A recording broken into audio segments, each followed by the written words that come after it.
Hello, I'm Kimberly. I make videos about health and wellness, intuition, self-growth, among other things. And today I was doing the shopping job for ship that I've been doing, and I noticed something really, really cool.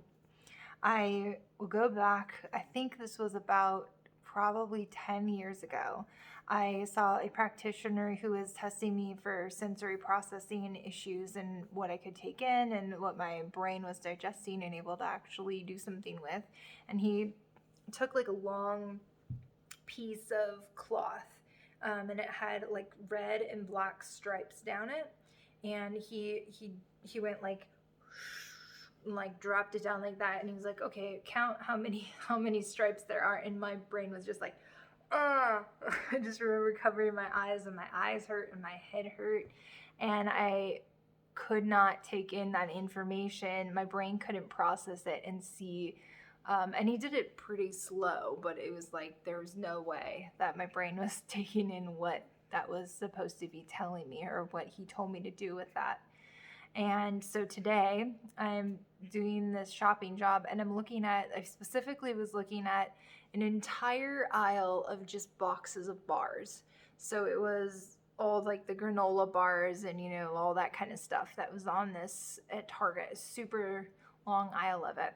And I'm quickly just like going, trying to find the one that's in the picture that I need to find.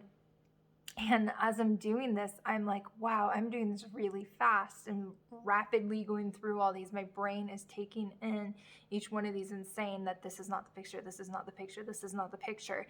And I just I was like kind of blown away in that moment. I couldn't believe that I was able to process that quickly.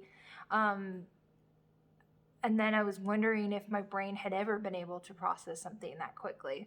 So I was reevaluating all of the brain training that I've done in the past like 4-ish years now, and how I've continuously done multiple different programs and things to continue training my brain to get to where it is now, and to continue to be able to train certain pathways of the brain so that it continues to strengthen that. So our brain creates lots of pathways that we can either strengthen or not use it, and so we lose it. And this even goes, if you look at babies, when they are born, they can hear all sounds. They can take like sounds from all different languages around the world and hear little subtleties in them that as adults we don't hear anymore. So there's like a sound in Hindu that's like a TH sound. There's like multiple different sounds for this. I don't know what it's called or anything, but to the Western ear that did not grow up hearing those two different sounds, you cannot pick out as an adult which they are. And I think it's like at 6 months, it's very, very young, that like babies they stop making those connections in the brain. They stop making those pathways in the brain, and because they're not using it, they lose it. And that is in order to strengthen the pathways that they are using so that they can put their brain power into things that they're actually using. So that's just an example of like how pathways work.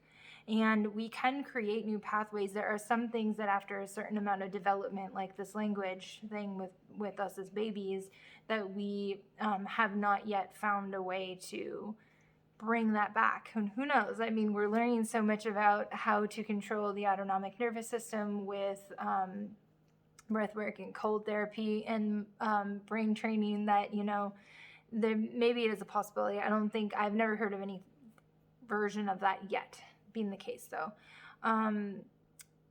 And so we are making these new pathways every day, or we're carving deeper pathways into things that we use every single day or on a very regular basis. And this can go into muscle memory. Like when I get out of the car, I push the lock button on my door without even thinking about it. I was thinking about that tonight, that I just like get out and I push the lock button on the door instead of using the fob, and I don't think about it. When you get on a bike, like the common saying, you never forget how to ride a bike. So you your brain just knows what to do when you get on. You don't have to like rethink again. And that's just like it carves those pathways into the brain, and then you can continue doing what you need to do. There are certain things that we lose, like knowledge that we have in elementary school that we never use again, and that's like that show Are You As Smart as a Fifth Grader, I think it's called, and that is because we don't use a lot of that information in our everyday life. So our brain says, we don't need this information, let's get rid of this and make room for these pathways that we do use on a daily basis.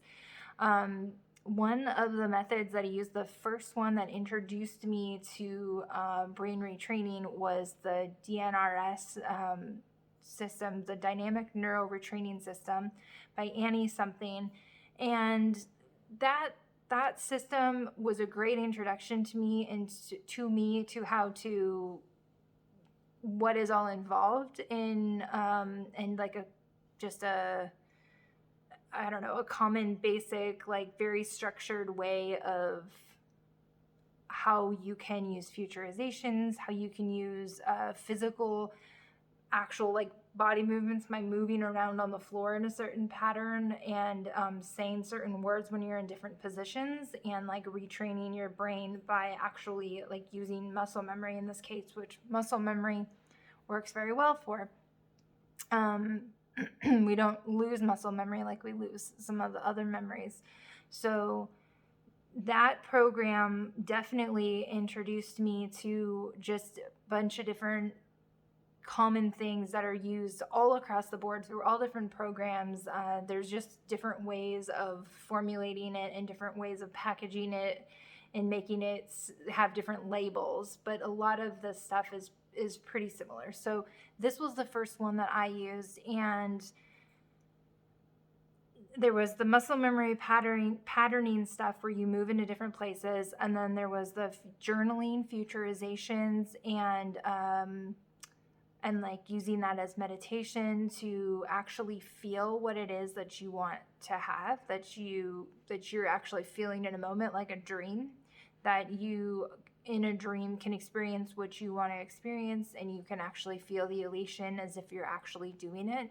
And you can do that when you're awake as well, using your imagination. And this has been key to me healing. This is what I attribute so much of my healing to, was journaling, futurizations, and then laying there and even recording my journaling and then playing it to myself while I'm laying down and just listening to it and really feeling it. Even like a really common example for me to use is that driving, when I would get in the car as a passenger, I would start to have PTSD symptoms. I would start to sweat. I would start to have panic. My nervous system would send these fires out, and I would get this like tingly burning sensation through my arms if somebody stopped too fast, and I would just start sweating on the spot. And that was just my body in post-traumatic stress, for whatever reason, was responding to its fight or flight mode, its fear, instantly. And so I would sit there and lay down, and I would journal, and I would tell myself that I'm in the car and I'm seeing brake lights in front of me, and I'm calm, and I'm feeling, and I literally visualized these things, these very, very small things, over and over and over. There's lights flashing through the windows from the trees, going through the trees, and those things would really set my eyes and my brain off for oversensory processing.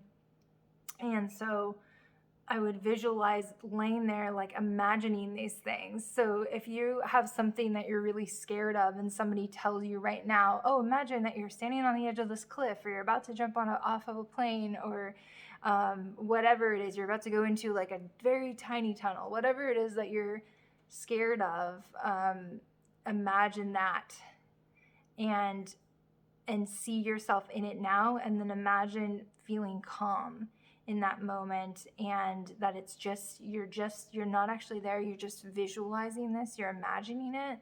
And training your brain in an imagination actually trains it to work differently when you're actually in that situation. So that's this is what kids use for imagination too. This is why sometimes kids don't have fear over certain things, because like they play imagination with it and go, oh, well, I can do that. So this is the first introduction that I had to brain retraining, and the journaling and futurization is key. I did a meditation that's on here. I think it's called Overcoming Chronic Illness. I'll link it up here somewhere. And that, not to just promote that video, but that video is, what's in that video are the types of things that I use to heal. That's one example of like a normal morning of just a day, and what I would visualize what I wanted my mornings to be. I do a bunch of different variations of it, but this is just the one that I filmed and put out there. So that's a perfect example of something that I would do on a daily basis. So yeah, I hope that gives you some information about the stuff that I use. I'll make some more videos on things that I have done and elaborate on this a little bit more. Please leave me any questions or in the comments that you have about it, or anything that you would like me to specifically go over. I would love to hear from you. And like this video if you like this content, and subscribe if you feel called to and you haven't yet. And I hope that you guys have a great day, and I'll see you in the next video. Bye.